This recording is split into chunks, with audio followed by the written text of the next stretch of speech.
And in our top business story, the Dubai International Financial Centre has pledged its support to China's One Belt, One Road Global Development Initiative, covering East and South Asia, the Middle East and Africa, which is also a key feature of the DIFC's 10-year strategy.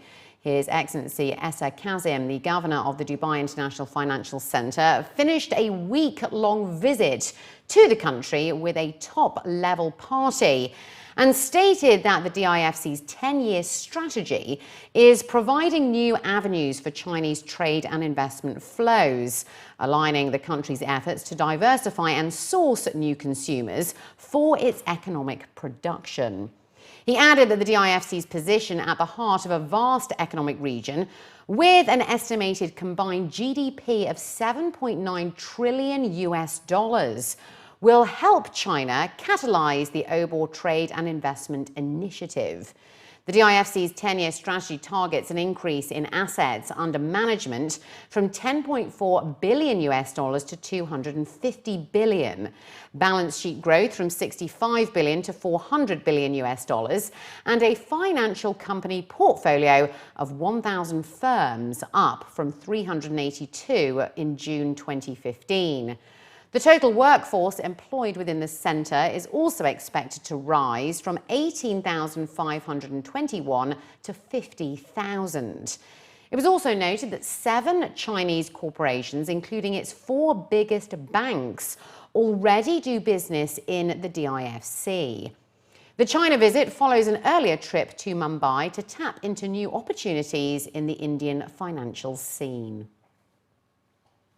Muslim consumers contributed $107 billion to the global digital economy last year. That's according to the latest Digital Islamic Economy report that's been jointly launched by the Dubai Silicon Oasis Authority and Thomson Reuters. At a press briefing hosted at the Dubai Technology Entrepreneurship Centre today, it was revealed that the overall value contributed by Muslim consumers worldwide last year represented 5.8% of the total global digital economy of $1.9 trillion. It was also mentioned that in the list of top OIC countries contributing to the Islamic digital market, Turkey holds the largest value of $8.6 billion. According to the report, it was stated that the growth in total value of Muslim consumers' contribution is set to increase by 17% by 2020, outweighing the growth of the total global digital economy, which is estimated to increase by 15% by 2020.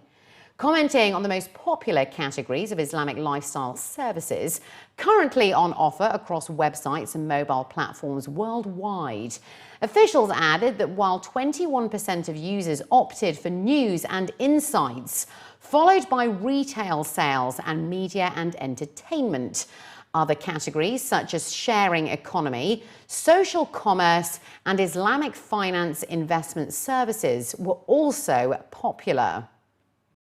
What you find is that Muslim consumers are one of the largest consumer segments on the agenda of global companies and small companies alike. And what are the reasons behind that? Well, one of the key reasons is that, Muslims around the world share a shared sense of values and cultural values that derive from their religious consciousness. And what we found, the Pew Institute recently did a research which found that 87% of Muslims around the world consider religion to be very important in their economic decision making. This compared to 50% that was found in the US and some 35% in Europe. So this is a huge transition. 87% of ordinary Muslims around the world consider religion in every economic transaction that they take into account. That is very significant. Combine that with the fact that Muslims, whether they be from Turkey or Indonesia or China or anywhere else in the world, have a shared core basis for those values, makes it a macro customer segment that can be treated together. And this is something that has been, all the different pillars of the Islamic economy have been addressing. What you find unique in the digital economy space is that Muslims are a very young demographic and is very technology proficient. And what you find is that institutions or companies that operate in this space that are traditionally smaller companies than their counterparts in the conventional space are able to leverage these digital platforms to level the playing field, if you like. It really is a economic revolution in this part of the world. Representatives of the Dubai Silicon Oasis Authority stated that their aim is to position Dubai as a global hub for the development of electronic information, programs, applications, projects, as well as a platform for e-commerce and Islamic media.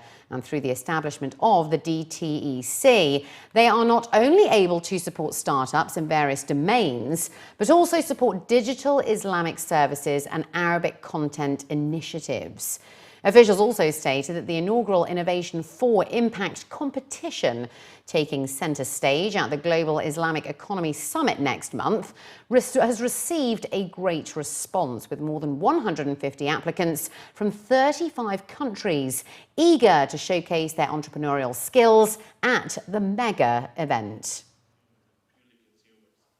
I was extremely pleased to see that there were participants from all over the world. There was a lot of participants from the UK, a lot of participants from the US, and this will definitely put a mark on this whole movement.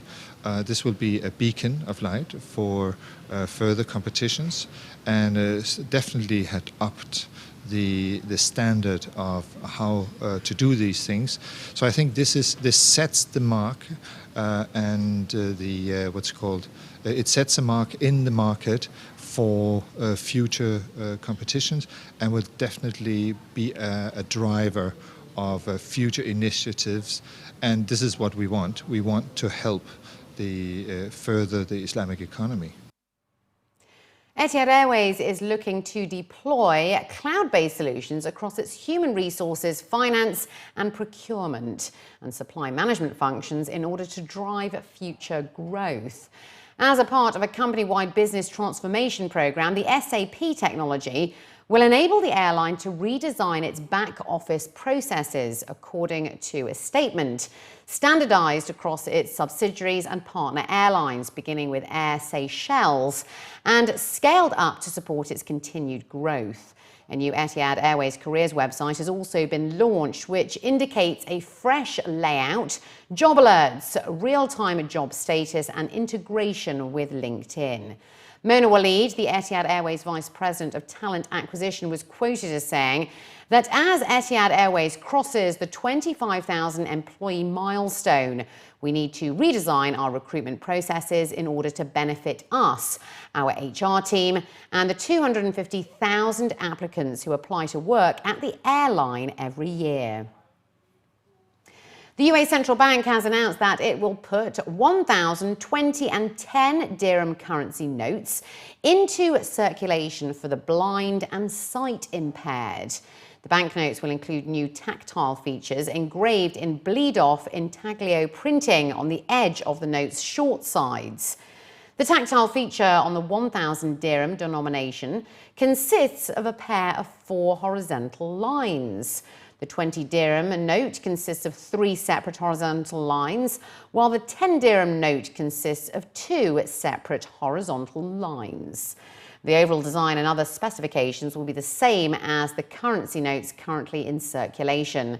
The banknotes will be dispensed to banks in accordance with the central bank's established procedures for cash withdrawals and deposits.